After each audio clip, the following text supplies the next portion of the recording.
kwenye hii pointi ya kwanza ambayo nimekuambia. Pointi yenyewe inasema kuelewa mbinu zinazofanya kazi kwenye ubongo wako.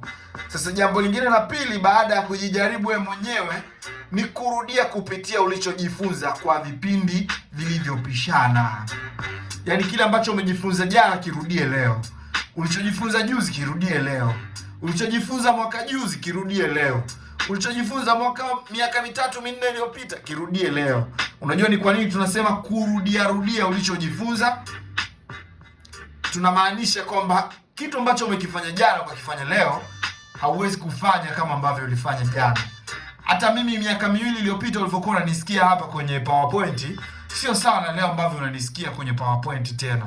Ni kwa sababu gani? Nishakubali kujifunza na kuondoka na kwenda kufanya research nyingi sana kwenye vile ambavyo nilikuwa najifunza kwavyo.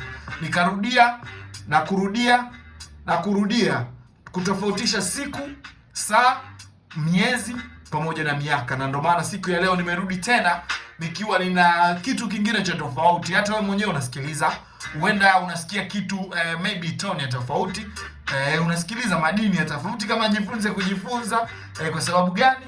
Ni rudia kile ambacho tumejifunza miaka kadhaa, kulingana na siku kadhaa, kulingana na miezi kadhaa, masaa kadhaa. Kadiri unavyorudia ndivyo unavyoweza kuwa bora zaidi.